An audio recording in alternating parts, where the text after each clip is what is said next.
Welcome to the Delvin Cox Experience, the podcast in which each week I am on a one-man mission to unite our culture through diversity. I'm your host, Delvin Cox. And this week is a special guest, a returning guest from the One Mike Black History podcast, my boy Mike. How you doing, brother?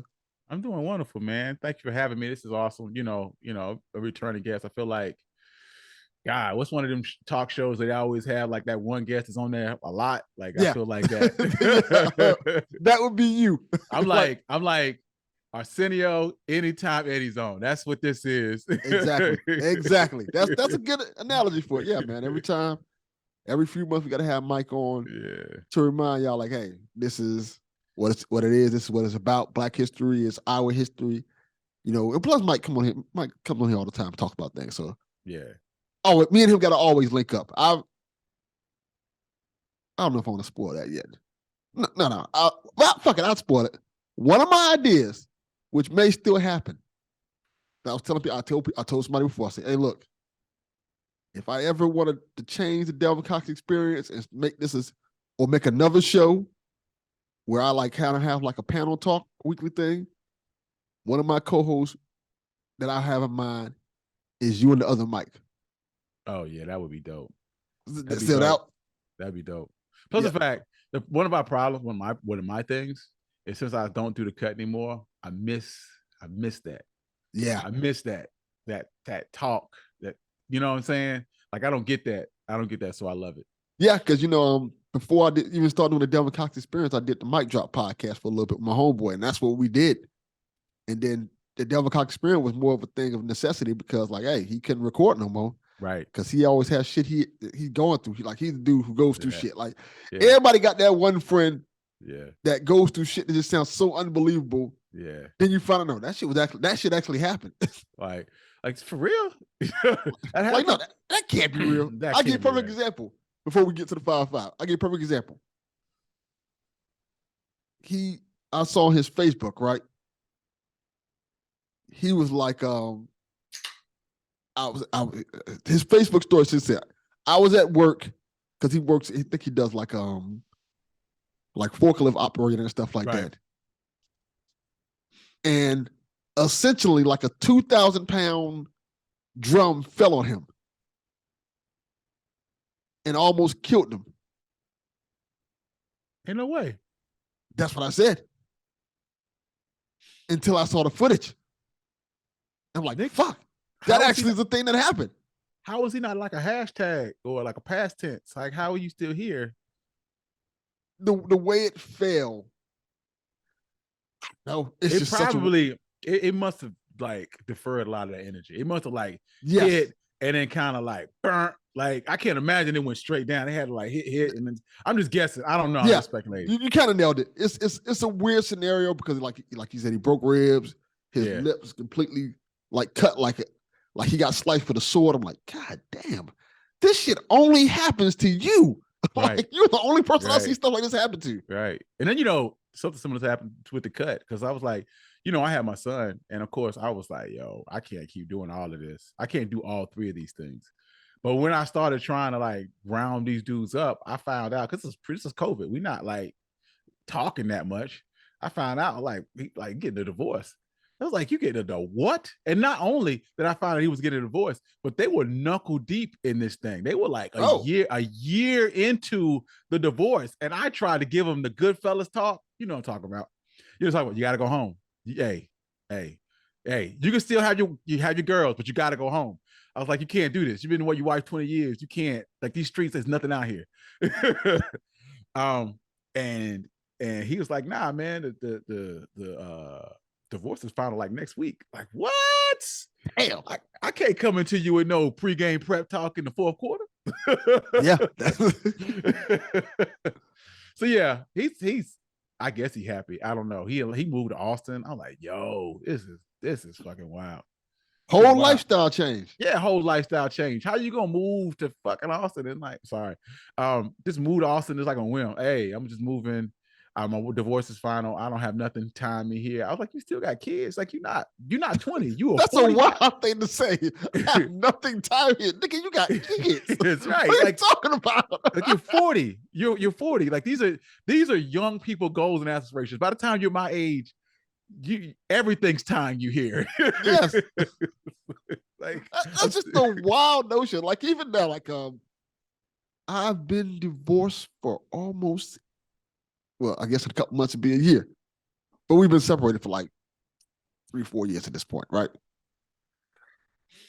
I don't think I can fix my mouth to be like, well, I ain't got nothing tying me here. Like, I got my kids are 17 and 15.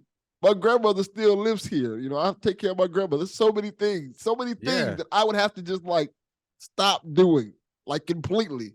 Right. To be like, God, I can leave now. And they depend. They're depending on you. But let me just say, hey, man, he ain't gonna listen to this, but whatever. To that point, I'm like, yo, not only about your kids, but he wanted to sell the house and split it. You know this housing market. Housing market is stupid. There's no scenario where his wife could have bought a house similar to the one they have on her own after you just took half of the money that you guys got from the house, the equity that you have, and ran off with it to Austin. Like, dude, where are you at in your head right now? Like, but I mean, to this defense, and not that they're out of dirty laundry. It was his fault. It was his fault. You know what I'm saying? Like the reason why we're here, and my man's, because he was staying with my man's, like, and they had like a hostel going thing.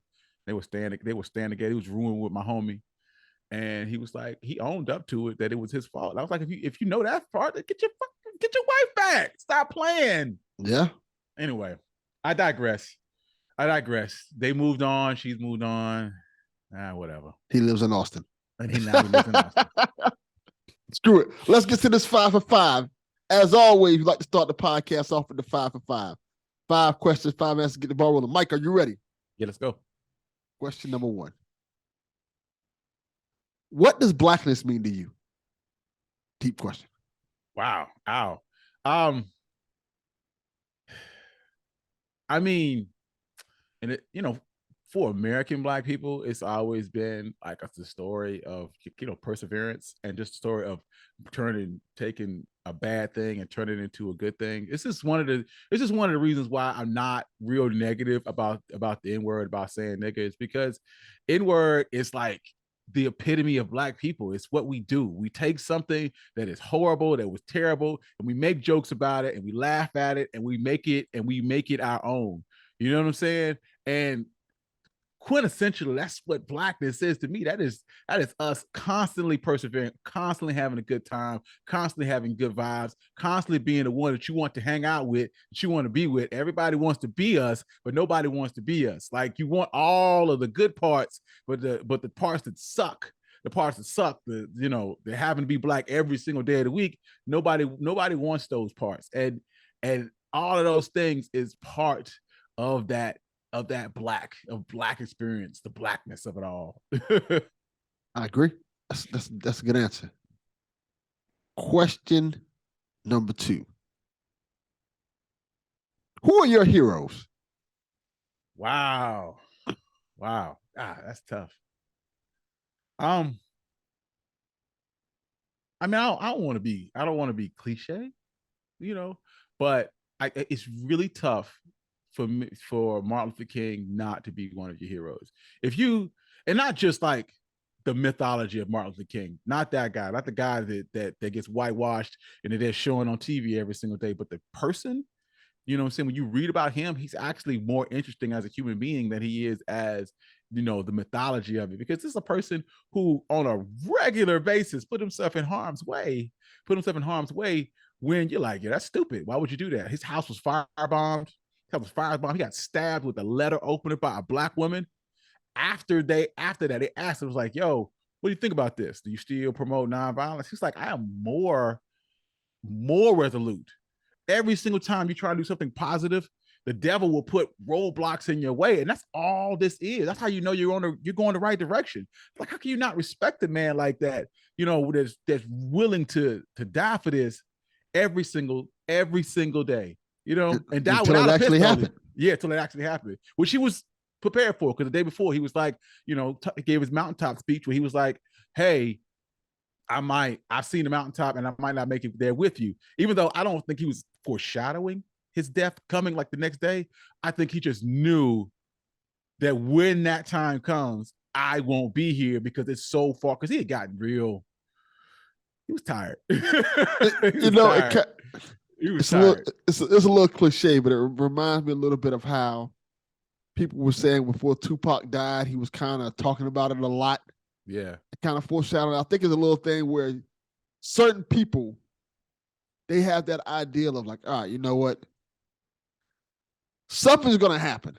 Yeah. I don't know what it is. It's just that eerie feeling that certain people have, that like something's going to happen. I don't know what it is, but I feel like my time is coming to the end. Right. And that's definitely how he was. And if you talk, if you listen to some of his, I'm talking about like 1968 post Voting Rights Act, post Civil Rights Act, he talks real like, I talked about having a dream, and I thought we were closer to the end than we were, and it wasn't that way. It's much more difficult. We have much longer to go, and that these bills that they passed cost him nothing, but economic improvement costs money, and I don't think that America is ready for that, and I don't think the government is ready for that. And this is a guy that was like, he basically said, my dream is we're not close to the dream as I thought we were, probably the other two, I'm not going to give long spiels about those before guys. You go on to the other two, because you brought up an interesting point. I want to ask you a question about. Yeah, go ahead. What do you think about white America? And when I say white America, I don't mean all white America, obviously. Yeah. I mean the ones who do it. Right.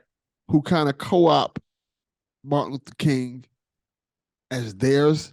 What I mean by that is they take certain elements of his speech. Like, for example, they don't give a fuck about Martin Luther King to MLK Day. Right. Or when something happens, they'll start preaching certain aspects of Dr. King, like nonviolence and stuff like that. Right. But they don't do it in a way where they're like, hey, you should be nonviolent. They do it in a way like, no, you should comply because Dr. King said so. Right. And it was funny. What's funny about all of those things is that the Dr. King they remember is the 2022, 2023 Dr. Martin Luther King. At the time when he was in it, when he was doing the Montgomery bus boycott, the Birmingham campaign, he was the most hated man in America during that time.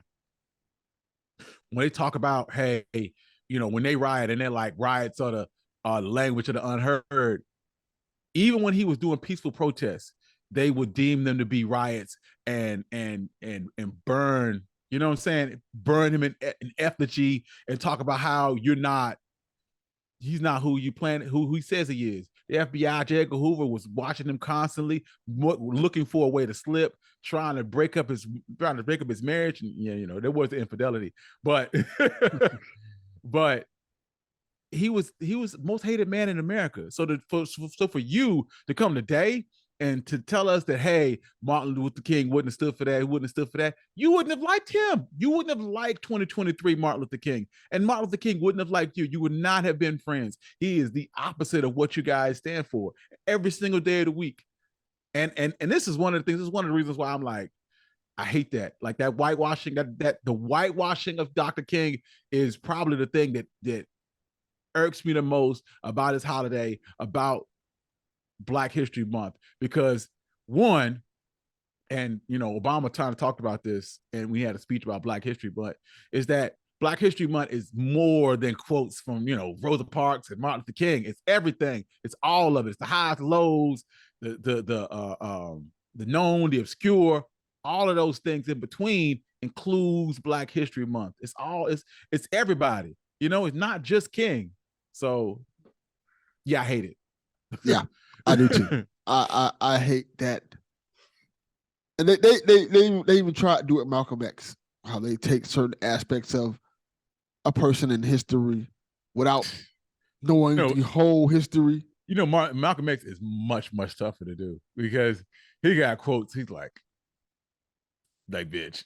Yeah. He has this one quote, and it's great, where he talks about progress. They ask him about progress, Black community, and how far we've come. And he's like, if I take a knife and I stab you 9 inches and then pull it out 6, is that progress? No, it's not progress. I have to take the knife out completely and let the wound heal. And that's how you get progress. What we have right now is that knife is still sitting in 3 inches. This is not progress. We're still knee deep in it. And those kind of things, it's hard to ignore. Like, you could kind of co-op like later after Malcolm X. I think the one that they always go to is the quote about the white liberal. Oh yeah, they do.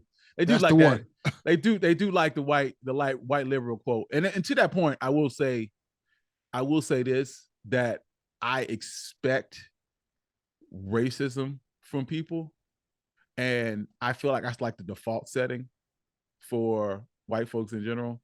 You know what I'm saying? Like, when you say, "Hey, did something racist," of course he did. Of course he did. I don't know if I expected. I mean, you know what? I think a better way out, at least to me, I think I expect racism from white people with power. Yeah, it's true. But even people who don't, even people who don't, like, I stop at saying people's racist, but casual racism is so pervasive in our society that even when you don't mean it, like, you know what I'm saying? Even when you're like, I don't really hate black people, stuff comes out. Because I was at work one day and this guy was like, hey, they hired a new guy and he's actually white. He was like talking about the fact that they don't hire a lot of white people these days because the diversity and inclusion meant they were hiring a lot of women, a lot of minorities. And he was just like shocked by that fact. And I'm like, really, yeah. Guy? Like, and not to mention, I was surrounded by white guys, and you're shocked. Let me ask you this, because I think this is another good topic. We got to get through this 5-5, but this is another good topic. Do you think it's racism or more ignorance? I think it's a little bit of both, but I think one of the things that really helps people with their racism is to see the world. It's to see the world and hang out with people that are not like them. And when I see the world, I mean outside the United States. Like, you need to leave the United States and see what the world is like outside of these boundaries, because you'll be shocked that you are not the center of the universe. You are in this galaxy. You are not the sun. Like, you're Jupiter. You're Uranus. You're not the center of the universe, my guy. You're not the center of this galaxy, solar system. I've realized doing this podcast for so long, I think this is an interesting thing to say. How do I say this right? Well, I'm just going to say it. A while back, I realized that some of the people who listen to this podcast, I am like the only black guy they know. or like one of the few black guys they actually know. It's weird because, you're the token guy. You're that token one. Yeah, almost, because like a lot of people live in middle America where there's not that many of a black population. So they see me, they talk to me. So it's kind of like I have to be the voice of us. Right. That's a lot. That's a lot to put on that. It's a lot to put on that. Like, but that's why I always try to bring other black people on here, so they can get an understanding for what I say. I know they hate my ass. They were like, "You got this guy on here again? Y'all doesn't talk about white people." I say this because I remember when all the riots and things were going on and the protests were going on. I would have a lot of people hop into my DMs because they were legit confused. They didn't know what was going on. They didn't know what to think. They didn't know why all these black people were so angry. They couldn't understand it. They couldn't fathom it. And then I remember this so well. I remember this like yesterday. I probably still have some of the DMs in my phone. I would sit down and have conversation with them, and they were like, "Oh, when you put it that way, I never really realized that till you said it just now." Right. And it's such a wild thing because we We live this. This is our life. Like you can't change. We can't wake up one day and say, "Oh, we white now." No, this is part. This is an aspect of us. Yeah. And I think we take for granted sometimes. Like there's a lot of white people who just haven't been around black people. Their only idea of what a black person is shit like Good Times. So they're on TV. Yeah, what they see on TV, Good Times and roles of them being black people being criminals and shit like that. Yeah, and that part of the problem you get in a lot of even countries of color, especially when you start to go to Asia, China, Japan, Korea, they expect a black guy on TV. They expect you to be a certain way. They expect like Chris Tucker. Yes, and the guy, I follow this guy on TikTok who lives in Japan, and when I tell you, he's square. You know what I'm saying? Like he might be the lamest dude, but his life is very interesting. It's very interesting. He talks about being in Japan and he talks about dating. And he said dating is very difficult because once they realize that you're not like their image of what a black person should be, they lose interest. He's like, you're not a gangster. You're not a basketball player. You're not 6'8". You know what I'm saying? You're not going to start rapping spontaneously. You don't bust gats. Like almost automatically they lose interest because it's like this fetish. I want, like you get put like on a check mark. Like, hey, I dated a black dude once. You know what I mean? And I thought that was super interesting because their only idea of what a black person is exactly that, what they see on TV. Yeah. People just, that's why television is important and black representation is important because Black Panther, I think, is an important aspect of that, like the movie, but in the sequel as well, because when you keep showing black people in a negative light, people, and even our people, think that's the life they should be, right? Or they should have. Like, when you look at hip hop, especially now with the drill music and all that stuff. Yeah. That shit crazy. Drill is wild. Like them kids legitimately, like, hey, I'm 40. I grew up in the golden era, it was filled with misogyny and violence. But at the end of the day, Big Pun and Biggie were going home to a mansion. Like they didn't live this life. They wasn't in the streets. They wasn't in the streets. This was, matter of fact, I never sold drugs. These were it was other people's stories. Yes. I can rap, you know what I'm saying? So I could tell the stories of other people. Like it's like The Wire. You're like, Cube I don't. Yeah, he said it. Like Cube is not. He's not a real gangster. Yeah. Like no, those are my homies. Yeah, they're my homies. So it's like The Wire. When you watch The Wire, you don't expect Michael K. Williams to actually be out here robbing people. That's not the way this works. But drill music, them boys do not. They actually doing it. They in it. They like I don't expect to make it past 25. I'm rapping about the dead ops. I'm out here. I shot that dude, and then I rap about it. I'm like, what in the world?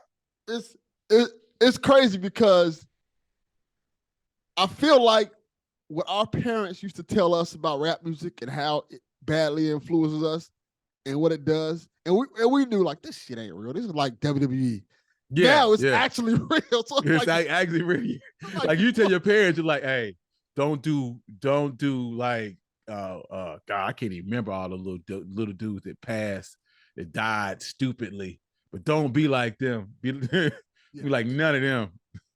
It's so wild that we've got to that. Like even I talked to my son because my son listens to a lot of that stuff. I'm like, and he's nowhere near that. Like wanting to get into that type of life, but he's like, damn, another one died. Yeah, and they're like close to his age. Like, yeah, we had like Tupac and we had Big. They've had at this point like 10 Tupac and Bigs die. Not necessarily skill level, but like dramatic events of those people of that caliber, like people they knew who they looked up to, just gone. Yeah, and that's just like, it's hard to wrap my mind around because they talk about like so and so died. I'm like, who is that? Like these kids died before they ever had a chance to really even see the fruits of their labor. You know what I'm saying? You rapping and you having a good time, and you're like minorly big, but you could have been huge, and you never even got to see it because you still in these streets. You still out here on O Block. Yeah, rapping about O Block on O Block. And the crazy thing about it, it's sad, honestly. It's like really It is sad sad. because like even when you have a passer like Takeoff, who by all means been in the rap game for a long time. Yeah, and super unproblematic. That's what really sucked is that he wasn't Like, drill music. Yeah. When you have a passer like him, then you look at his age, he's like 29 or something like that. Yeah. He was still like young. And he and based off of the passes we've been seeing, yeah, he's probably considered old. Yeah, he OG. Because the ones we've been seeing pass away, like 25, 21, 23. Yeah. Like I call it the first 48 age. Some them babies. He's a so-and-so was only 19 years old. She was 22 years old. Like, dang. Sad. Yeah, you babies. You haven't even lived. You ain't even done nothing. For real. Like, your bio like 2 seconds. He worked at Walmart. Like, come on, cuz. Yeah, that's crazy. Guy crazy. working at Walmart. Crazy. All right, let's get to a happier number 4 then. Right. Oh, give me 2 more of your heroes before we get. Oh, I was going to say Malcolm. I was going to say Malcolm and James Baldwin. Love James Baldwin. And I always remember, every time I think about James Baldwin, I remember Kennedy calling him Martin Luther Queen. I was like, that's dirty. But James Baldwin could have been it. Like, for someone who wasn't an actual activist, I mean, he just was a speaker, but he's so eloquent. When he talks about stuff, when people ask him questions, he's able to like be a mouthpiece that makes sense. And I just felt like it was a travesty that he wasn't used more. Like, I felt like he really could have, like, at least, and I don't know how much he wanted to be in the movement, but I felt like you really could have co-opted this dude in, someone who had such a powerful speaking voice such as that. I feel like it's a place. It's a place. And when I look it up, I'm gonna find out why that didn't happen. Well, I'm gonna ask you a question because I think this kind of ties into it. I think based off of me talking to people now who didn't realize this, do you think James Baldwin's sexuality played a part into it? Oh, definitely. Because there was a guy, Bayard Rustin, who was part of they have a name for it. It's something 9. It's basically the 9 Black civil rights leaders, Civil Rights 6 or something like that. Anyway, basically it's a group. It's like John Lewis, Martin Luther King, Ralph Abernathy, all these guys that was like Martin Luther King and his disciples, basically. Yeah. And Rustin was in that group. And Adam Clayton Powell Jr., he was trying to set up a march on Washington. And Kennedy was like, nah, you can't come here. You can't come here. And he sent Clayton Powell Jr. to go like, hey, tell him that I need you to shut this down, or I'm going to tell everyone that you and Martin are bumping uglies. And as soon as that happened, because you got to understand, this Black people ultra conservative, and that was a huge no-no. Even the fact that his sexuality was already divisive within the group, because these were all ministers, he was already divisive within the group. But so Martin distanced himself from Bayard Rustin, and while he was helpful in orchestrating the March on Washington, it was as a proxy. He couldn't be fully involved. He had to be it kept him kind of at arm's length. So if you would do that to somebody who you were close to, who was the orchestrator of nonviolence, he's the reason why Martin was nonviolent, then I know they would do that to James Baldwin, who was a person on the outside looking in. Yeah. I find it fascinating that people, like I talk to people now about James Baldwin because I really admire James Baldwin, the way he spoke and the way he saw life. I really find it fascinating that there are people of our generation who didn't know James Baldwin was gay. No. That was like not a known thing. If you look back at, he insinuates it, but if you look back, there's nothing that says that's like, that's it right there. The pictures, the talks, everything. You don't see it. Someone will have to tell you. You have to read up on his life before you could find out that he was homosexual. Now, Bayard Rustin was not. He was openly gay. He was like, see my boyfriend. All right. Question number 4. This is gonna be a fun question for you. I want you to describe the fruit of the loom logo?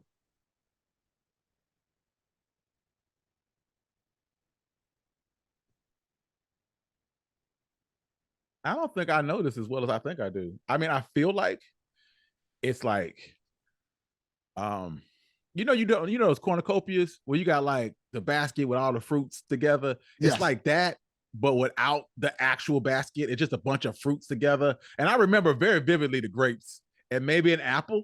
Okay. And I feel like there's some other fruits in there, like bunched together for Fruit of the Looms. But I feel like I'm like 99% wrong. I feel like this is like the Berenstein Bears right now, where my memory says one thing and reality is not that. you nailed it. So it is it's 100% a Mandela effect thing where, and this is the conversation I've been having on this podcast recently about this, that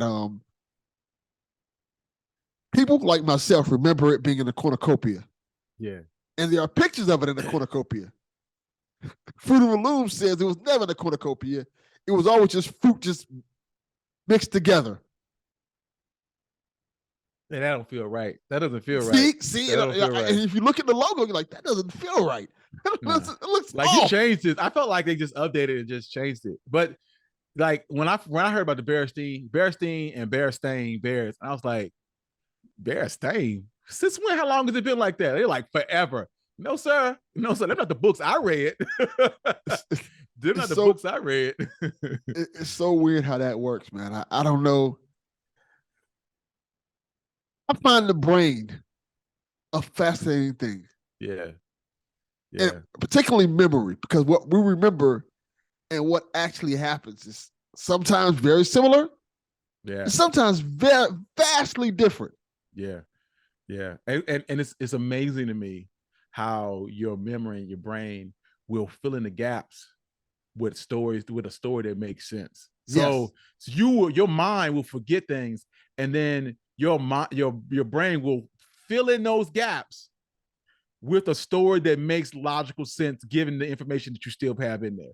So you're like, I remember being a cornucopia. You don't remember what it was. You just, your mind. And then weirdly, we all share these experiences. So it's not just me.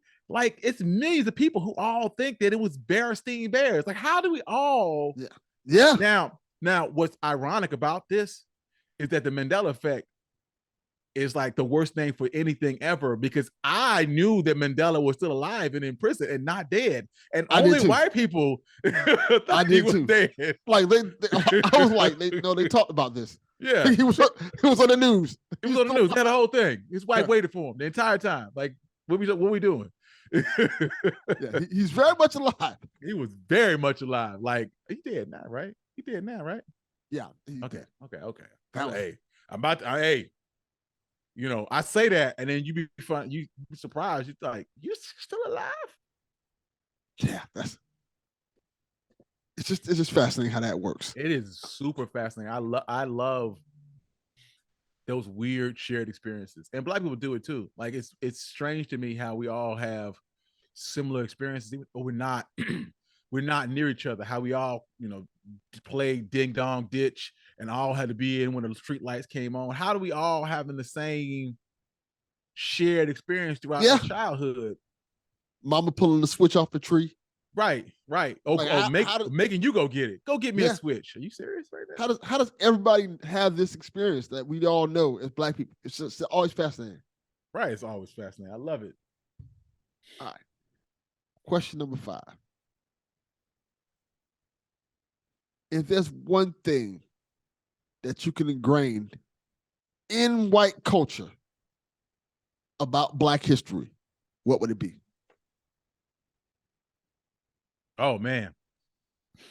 That slavery built America. Like, and it's funny. It's funny because essentially that's what critical race theory breaks down to. It's basically the idea that this country was built on the backs of slaves. And even outside of the South, even in the northern areas, they were dependent on the industry of slavery and profited from the industry of slavery, and that slaves built major institutions. Could you imagine them building this country themselves, like on their own labor and hard work, Like you got to plow your own fields. I had to go out there and cut my own, pick my own cotton, cut my own sugar cane. That would have never happened. This country wouldn't be nearly the place that they think it is without slavery, without free labor. Without free labor. And matter of fact, this country is still built on free labor because the moment that slavery was abolished, they kept looking for ways to continue to keep black people under their thumb. And this is how you get Jim Crow and all these things, because I need you on these plantations picking fruit for as cheaply as you can. Like, yeah, I got to pay you, but I'm not going to pay you much. You know what I'm saying? Like this whole country, and even now, even today, like, and it may not be a black and white thing, it's more of a class thing, but you got people who will fight tooth and nail against McDonald's raising the minimum wage and paying people a living wage. They're like, these jobs are for kids so kids don't deserve to have money in their pocket. Like, I don't understand the question here. And why are you so interested in pocket watching the life of someone else? Worry about yourself. Like, why? Yeah. I don't understand why they need to pay them more. Why is that so? Why does this bother you so much? It shouldn't. You would think it wouldn't bother people so much, but people get upset about it. It really does. So that idea that is American as apple pie, even though apple pie isn't American. But I digress. I digress. That idea of cheap labor, free labor, it's who we are. It's who Americans are. Yeah. That's why I always kind of say that Black history is American history. And I know people try to separate it. And I think Black History Month is important because of that, because we need to highlight that, hey, Black history is American history. Right. We helped build this place for free. Right. Off the backs of our ancestors. And I think that's a very important aspect of things. And America wouldn't be nowhere near where it's at today if it wasn't for that. Go ahead. Just look at the aspect of like this. Imagine getting a year, like, of free labor from somebody in your house, how much stuff you would accomplish. Right. How much you could do. How much free time you freed up that now you can do because someone is doing all of that labor for you. And then imagine that not only they free labor, but they're an asset. They're like your cow. I can leverage you and take out loans on your value. Yeah. Are you crazy? JP Morgan Chase ended up confiscating 13,000 slaves because people stopped paying their loans. This is the world that we live in. Is that not only did I own you, but you are an asset that I could use to buy stuff with. That's generational wealth on the backs of a person. It's so wild to think about. Like, hey, no. Yeah, that's insane. Yeah, but yeah. I find that so fascinating that I need to watch 1619 Project. You know, it's on Netflix. I know what's gonna happen. I'm gonna watch it. I'm like, yeah, that's right. Now I'm mad and I don't want to finish it.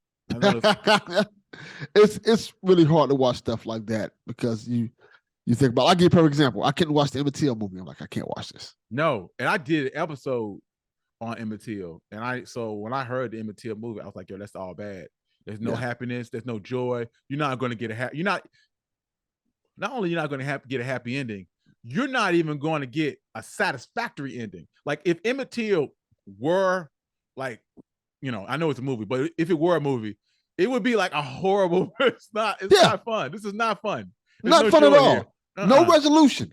No resolution. You don't get nothing. You just get racism on racism on racism, and then in the end, this bitch still alive, living in Raleigh.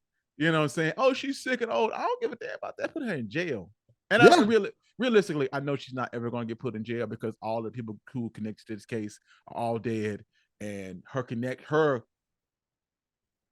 how much she was involved in his death, his murder, is in question. Because she would say, because she has a memoir, she says that her husband would beat her, and she went that route, the abusive route. And said that he beat her and that he was very mean to her and abusive, and that because I didn't tell him immediately about what happened, because she said she tried to cover it up. I tried to handle it myself, and he found out from someone at the store. And when he came back and found out that I did not tell him immediately, that he beat me up and then went out searching for Emmett Till. This is the story that she paints. So she paints herself as a bit of a victim in this story also. And I don't know how much of that you believe, but let's just remember it's 1955 and in Mississippi, in Money, Mississippi, like you ain't that much. Like you knew what this was. You knew what this was. People in Mississippi have been lynched for less than that. Just think about how. Well, one, how far we've come, and sometimes and somewhat we've progressed as well. But the ideal of, which we know he wasn't doing, but a black kid flirting with a white woman caused his death. Right. Brutal death. They said here's a kicker. So he had polio, one of those diseases, smallpox, I think it's polio. He had polio when he was younger, right? And this caused him to stutter, Emmett. And his mother taught him that when he stuttered, to whistle to get yourself back on track. You know what I'm saying?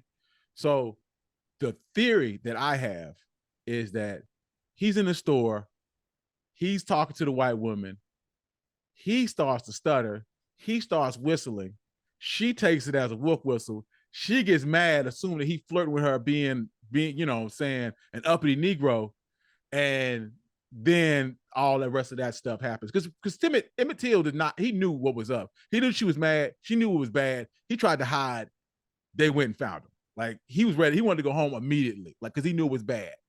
You know what I'm saying? So still, the only two people who knew what happened in that scenario was Emmett Till and that white woman, and she ain't talking.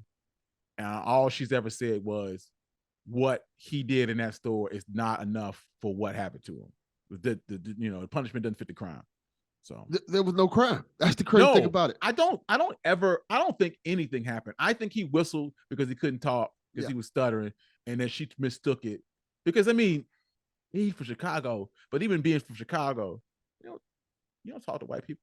You're not gonna flirt with no white woman. Why would you do that? That doesn't make sense. It doesn't. It doesn't make sense. Considering that climate, considering his age, and like this isn't 2023, where people will a younger generation be like, "Fuck that! I'm not worried about nothing happening to me." Right. They're a lot bolder. Back then, that generation was not only like respectful but fearful. Yeah, especially if they're by themselves. They don't want to. They know what has happened. Lynching is a common thing around this time. It was a thing. It was a serious thing. The last thing they want to do is piss off somebody till they say, no, you got to go. In the least be. So it's like, why would he do that? Yeah, it doesn't make, and his Mamie Till, before he left, she says that they had a discussion about the South being different, because he's from Chicago, and they're like, hey, Chicago got rules, and yes, it's still segregation, but Money, Mississippi, it's the Delta. It's different. Like you need to mind your course of pints.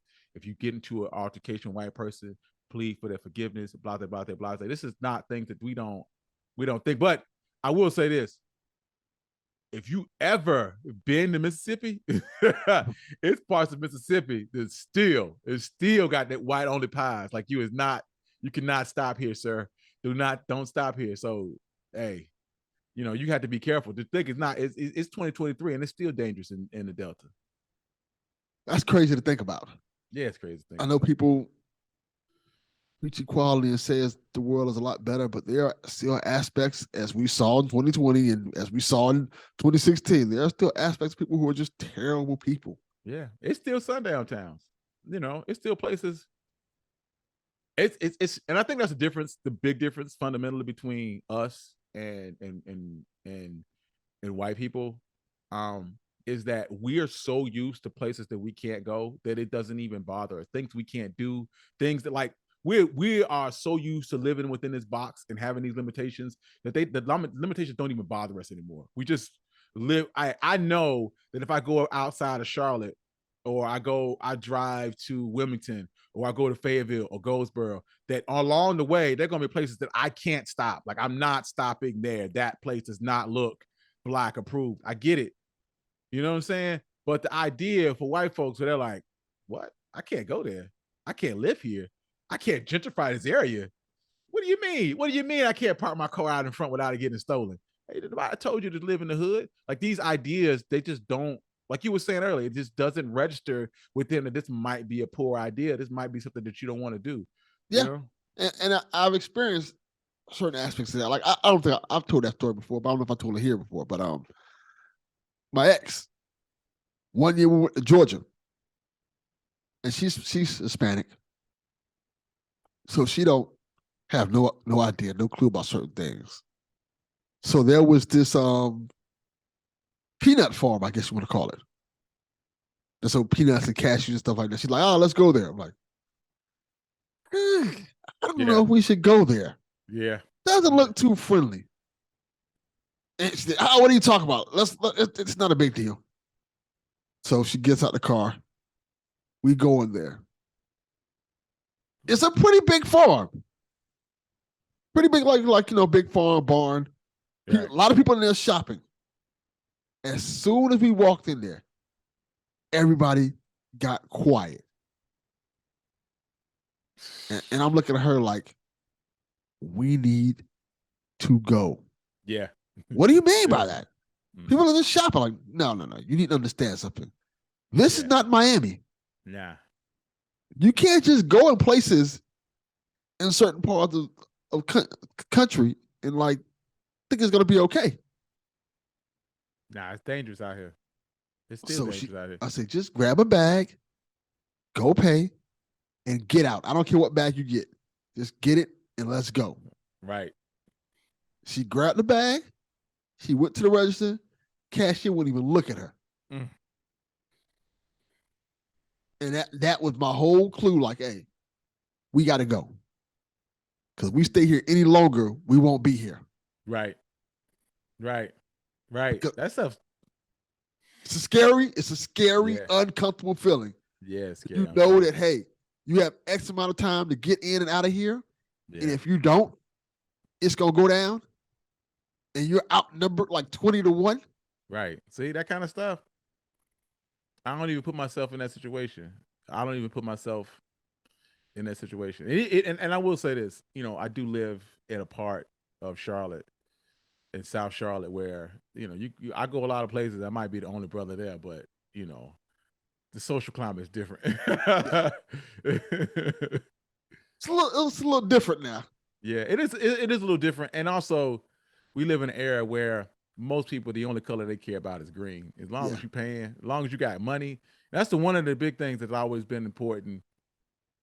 And what fueled, desegregation. It was never really about, being benevolent. You know what I'm saying? Like the slave masters. I tell this story on the podcast about watermelon. I got an episode coming out about watermelon. And they used to give the slaves watermelon and then let them eat it, their first harvest, on a Saturday. And they were like, this was their idea of being nice and benevolent. Like, hey, we let our slaves come in here and eat watermelon. You know what I'm saying? Yeah. So that's kind of what happened with the Civil Rights Bill of 1964, where, you could go to public accommodations, but it wasn't because we wanted you here. We want your money. I can't franchise the McDonald's that in Washington, D.C. is desegregated, but in Mississippi, it's whites only. Like that doesn't, I can't make money like that. I need you to be desegregated, and I need it to be everywhere. This is how corporations make money. I can't worry about your predisposed notions of color. And you find that with plenty of corporations. Pepsi, Cadillac, all of these corporations got lifted up because they wanted black dollars and use black dollars. Even if you wouldn't advertise to African Americans, you would damn sure let them purchase your products because you needed their money. And this is all that was about. It's about money. It's always been about money. Yeah.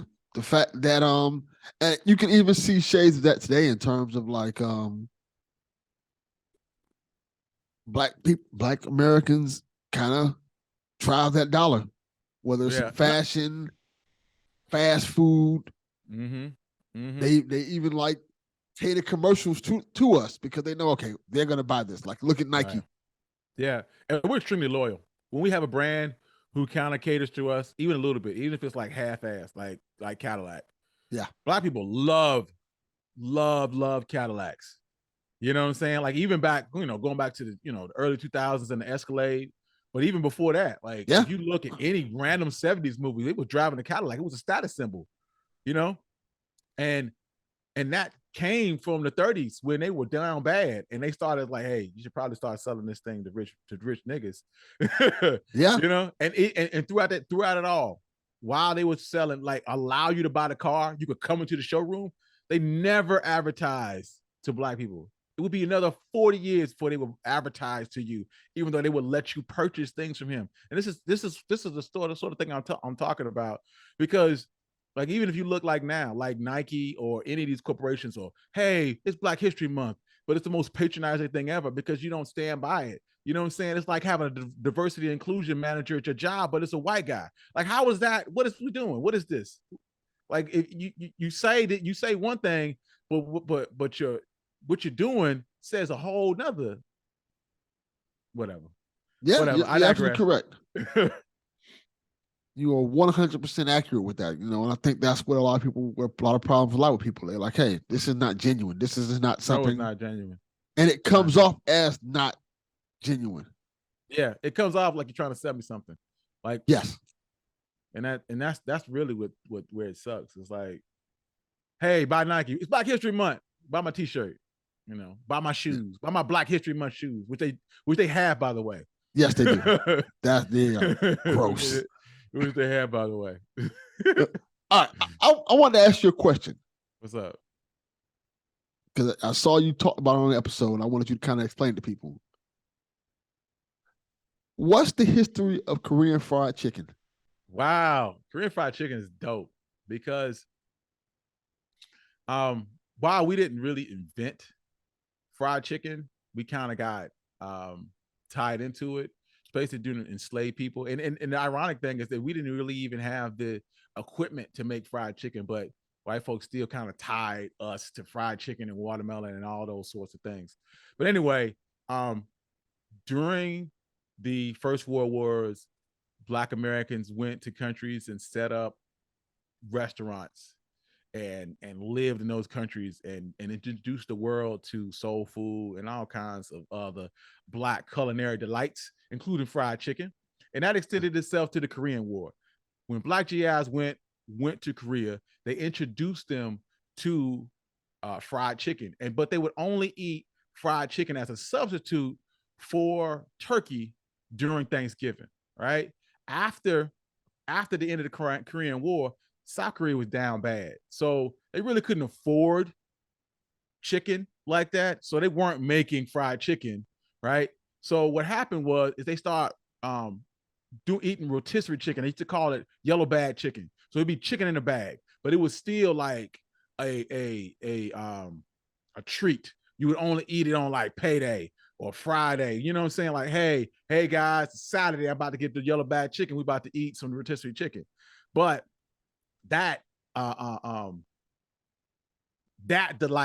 having chicken took them into the next era when cooking oil and the prevalence and the price of chicken came down in South Korea. And what they did was they started taking that recipe that was shown to them by Black GIs and started deep frying chicken and then mixing those recipes, those spices with Korean ideas. So I think one of the ones is soy ginger.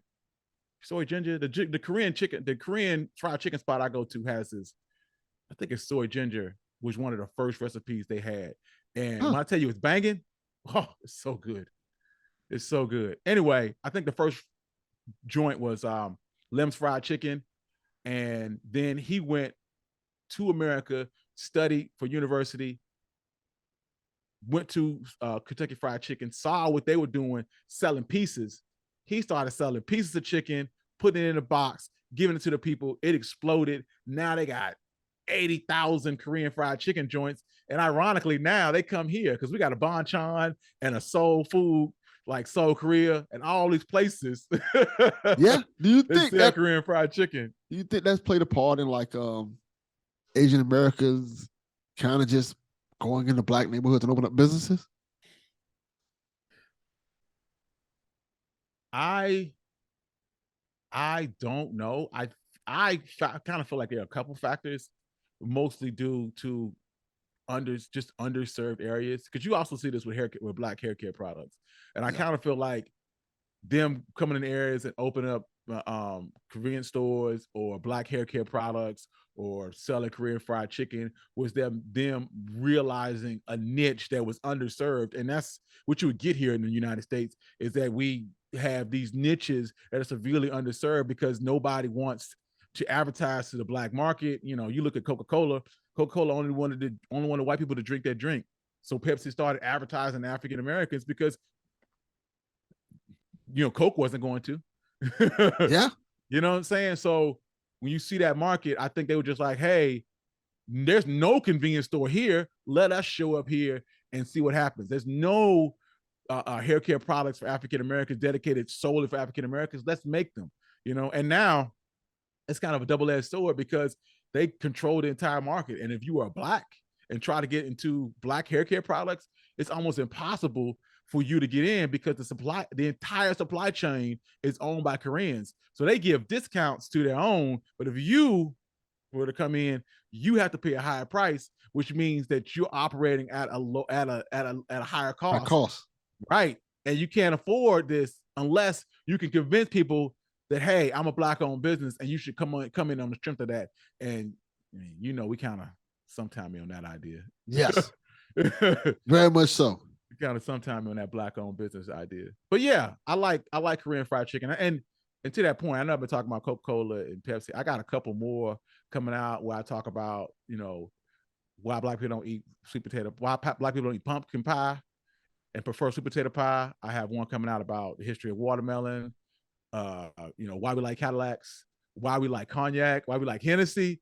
It's gonna be awesome. Oh, those are some interesting episodes. Yeah, I think that's a really cool way to look at it and do it. I like that you're expanding your podcast that way. Yeah. It started out me asking questions, but nobody wanted to answer questions. So I was like, I'm going to answer questions that I have and see what it takes me. I think that's hopefully dope. Hopefully, people like it. I think they do. So I got some grenades. I like it. That's dope. All right. One more topic before we go. I want to ask you about this because this is a heavy topic. Mm-hmm. In my neck of the woods, this whole Ron DeSantis critical race theory thing, essentially erasing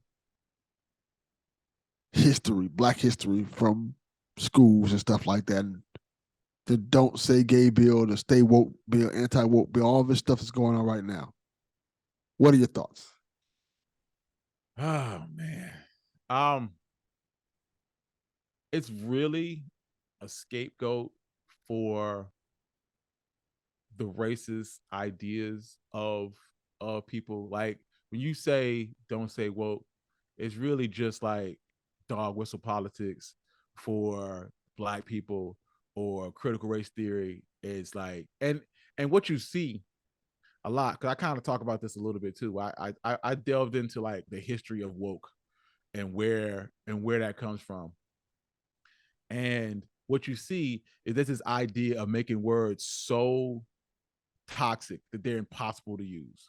And now you see that with woke and critical race theory also. You can't even say those words because they elicit a negative reaction from a percentage of the population.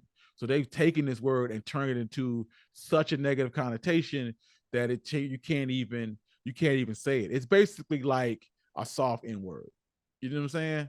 And then because of critical race theory, because don't say woke, you kind of incented that to the point where anything black adjacent is related to that. So if you would ask someone what in the world is critical race theory, I would guarantee you that vast majority of people have no clue what exactly this is. You know what I'm saying? And what they will sell you on is the fact that you're creating division between the races. You're making them feel bad. That you telling the stories of negativity about white people makes, young white people who didn't have anything to do with anything feel bad. And I'm like, but we live in a world where African Americans feel bad every single day. Like I'm constantly aware of my history, and like James Baldwin said, I'm in a constant state of rage. You know what I'm saying? Yeah. So when you say that, that's a one-sided theory. That only applies to that small subset or large subset of people that you're talking about your kids. It doesn't. No one gives a fuck about little black kids. You don't care how that makes them feel. You only talk about Billy. Like this. Yeah. These ideas only benefit them, and then it's so pervasive that we even have a subset of African Americans who don't want to read or like passing off Black history as stealing somebody else's heritage, and now all of a sudden you're a Native American, and you might be, but I'm gonna tell you what you're not. we were not here. There might have been some Black people here, and they might have come here, but they were not in large enough numbers for you to have a whole population of people. Native Americans are a completely different subset of people, and they will show you some picture of some dark-skinned person with a feather in their hat, you know what I'm saying, dressed in Indian garb, and that's like, oh, look, nigga, that was from 1850, 1880. Yeah. That's a recent picture. Like that doesn't tell the whole story. So it's so important, more important than ever these days, for not only for you to push Black history, but for you to tell the truth in these stories, for you to be telling the things exactly the way they happened. You know what I'm saying? And I don't try. I'm not going to get into mythology and story and tell stories and convince people that they're wrong. But what I will do is tell the stories exactly the way they happened. So there was no, if you hear the story from me, you can know that this is 100 and this is exactly the way it happened, and there's no fudging or BSing around. And I think that's the thing that we can learn from this, is that when you see this, hey, we don't want Black history AP to be taught in colleges in Florida. Well, I want to know, you need to go learn and find out why that is. You need to be listening and looking at and reading books to figure out what they don't want you to know. Because if it's so important to them that they're willing to ban it, it needs to be even more important to you, because you need to be figuring out what the hell is going on. I think that's the perfect way to end this episode, bro. Couldn't have said it better myself. Sweet. Thanks for coming on, brother. Let them know where to find you in the podcast at. Oh, wow, man. You can catch me at onemikehistory.com. I am also on Twitter at @1mike_1mikehistory. I'm also on Instagram on @1mike_history. I'm on TikTok at 1mikehistory. Hit me, DM me. I love to talk to people. You know what I'm saying? Come find me, listen to the podcast. I'm on YouTube. I'm everywhere. There you go. As always, brother, thank you for coming on, man. Thank you so much for having me, man. This is dope. Like always, man. My pleasure. As always, Delvin Cox Experience, we are out. Peace. Peace.